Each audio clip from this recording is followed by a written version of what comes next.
What the f is going on, guys? I am back with the tutorial reviews. Bam! I got this guy requested a lot after the Moonboy video. I seen a couple of videos of him. I don't know anything about him basically, apart from he's a music guy who does tutorials and stuff like that. He seems a lot like Moonboy to me. I watched a couple videos now just to prepare a little bit, but yeah, let's get cracking with Crwth. CRWTH. So this video is for super beginners. If you've never made any music before, I'm going to show you every single step to make this. First thing you're going to need is FL Studio and some fire samples. Lucky for you, me and the boys inside the Crwth server are about to hook you up. We just released our third community pack. You can download it for free in the description. So your samples live in the browser, which is right here. So we're actually going to be making this song at 140 BPM, pushing the space bar. Now we're going to grab Not really a good kick sample though. Snare. To zoom in into the playlist, I'm holding Control and scrolling up. And to zoom in vertically, you hold Alt and scroll up. I'm gonna zoom in here, and you can see here that the transient is not lined up perfectly on the grid. And we really want our Okay, this got me a great idea. And I'm working on tutorials, like multiple tutorials simultaneously. So this is gonna be a little bit of a sneak peek, but I think, in my humble opinion, if you wanna learn how to write music, at first it's better to understand and learn the technicalities. So instead of watching a how to dubstep tutorial, you should watch a how to operate Ableton or tips and tricks, or not necessarily Ableton, but any kind of DAW. So like how to operate a DAW. The DAW of your choice could be FL, Logic, Cubase, Bitwig, Reason, anything. Then get familiar with music theory, the basics of music theory, then mixing, mastering, then sound design, and then songwriting and arrangement. Once you have all of that, then you can start looking for specific genres and how to make them. But if you are trying to learn as you watch this video, it's definitely going to confuse you a lot. Our kick and snare to be perfectly on time. So to do that, I'm gonna hold Alt, click on the sample, and drag it over until that transient is perfectly lined up. For example, if this video, as he said, is for super beginners, they will definitely not know what a transient is. To the grid. To make a dubstep beat, we want to place a kick. Also, I don't think these are good samples, to be honest. 2 beats, 3 beats, 4 beats. Okay? So now we're going to copy and paste this. So Control C and then Control V. Paste it over until we have it repeated 4 times. Now to loop something inside the playlist, you can hold Control. Now we're going to grab some bass samples from the pack. Yeah, okay, so he is basically like Moonboy. He just advertises his own shit in the form of tutorials. Beginners definitely don't need tutorials like this because they want to learn. They don't want to just skip the hard work. They definitely don't need this kind of laziness that you advertise, because I think this is advertising laziness. Because if you make a tutorial for a complete beginner and you use samples and you say it is okay to use other people's sound design, that means he won't have the drive to learn his own sound design techniques, if that makes sense. I'm not saying using samples is bad by any means, but right now you're probably just going to make a whole ass drop or a whole ass song just from your pack. Even if it's free, it's still advertisement. Guys, if you are complete beginners, just learn the fundamentals and then experiment a lot. That's how you're gonna grow into an artist who can tour the world. I'm telling you, if you just use other people's sample packs or if you just use AI, it's not gonna make you an artist. It's not. If you don't care about art at all, you just want to be a famous DJ with a lot of money, unfortunately, that part of it is still possible because dubstep is more of an industry than ever before. I mean, there are good things about it and bad things about it as well, but yeah, you can basically just buy ghosted tracks or just buy, you know, extremely well curated AI songs, just sell your brand as a business. And there are certain managements who will work with you because they see the money in your project. It doesn't really matter if there's no artistic value. There's a couple of dubstep projects out there that are like that. I know a couple of companies who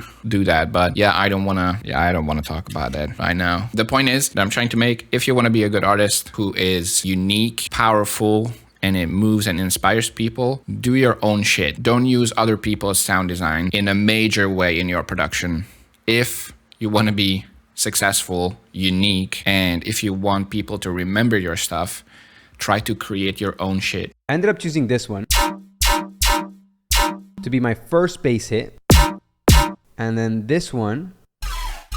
I mean, if he really wants to promote that shit, he could have just done, in this video, we made a complete tear out track from your samples that you submitted to our Discord. It could be fine, but this is like a hidden advertisement which kind of aims at people who don't know better because they are super beginner producers.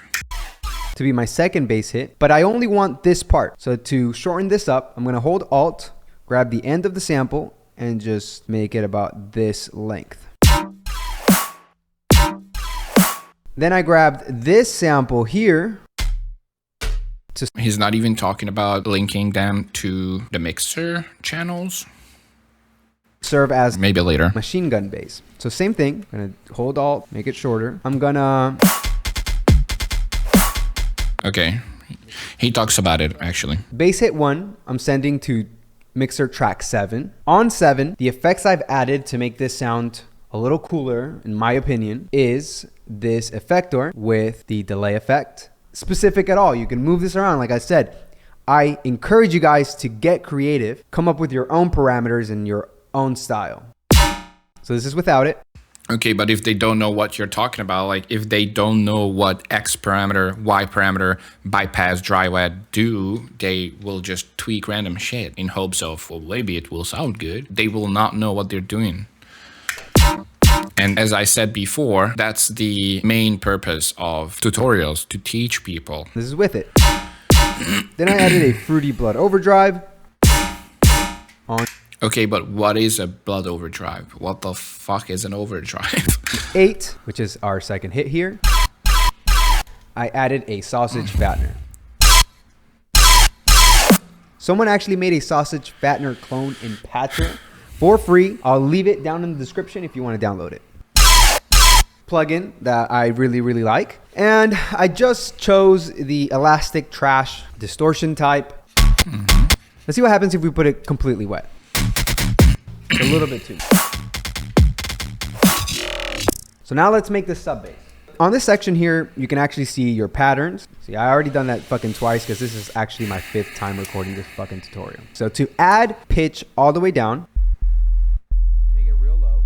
Now we're gonna route this channel routing route to this track. I also added this Pro Q to bump up the super low frequencies. What the fuck is that EQ? And you can do this with any. And you don't get rid of the mud and the mids? Now that you have the sound, you have to... That's crazy. So to write some MIDI, you right click on the plugin. Okay, at the end of this video, I'm going to show you how to do that in FL with a much better method. Let's just load parametric. What is that EQ? Super high. You can actually do the same exact thing on the default parametric EQ. Why would you do that? So this is making these samples sound a little bit more cohesive since they're going through the same exact effect. So now we want all of these basses. Mixer track number 5, which I is love how he points at the fucking screen. I do that a lot. And then I just have to re-record it because I know that you guys gonna see that I'm pointing at something.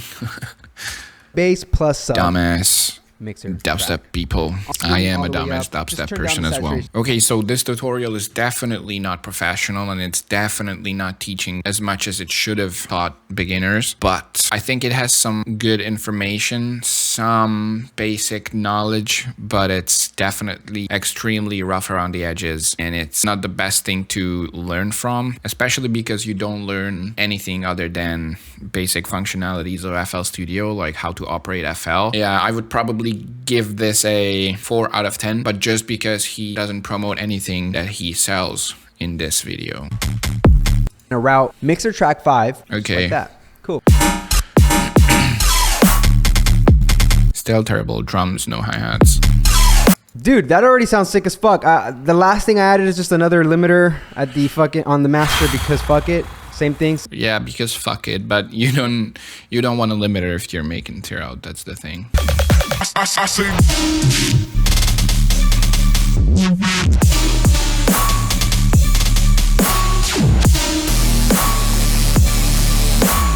Yeah, this is the final product. He definitely changed the drums, but still, doesn't change the things that I said. Okay, let's jump into FL real quick. I'm gonna quickly show you how to make a fat sub. Load up a 3x oscillator just like that, and then route it to, let's say, first channel is our sidechain. Let's change this to some other color so it's easily distinguishable. So this is our sidechain. This is gonna be kick, clap ideally, and then basses, groups, whatever. So let's just make 10 our first individual channel. So this is going to be sub low end. Let's make it blue purple. Next one is going to be our sub noise. 12 is going to be sub.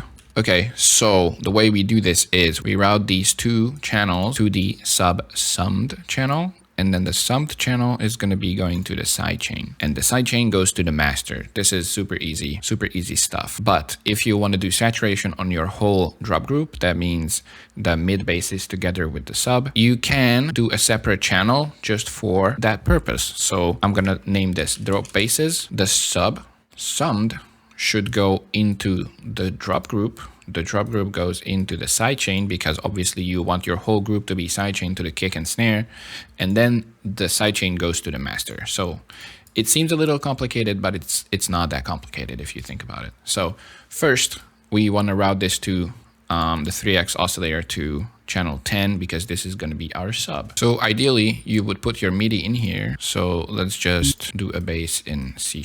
So something like that. I'm not an FL Studio wizard by any means, and this is an older version, so don't hurt me in the comments, please. Make it so that it only plays in the lower register. I'm going to open up a Pro Cue so you can see what we're doing. Okay, so we are doing this at the moment.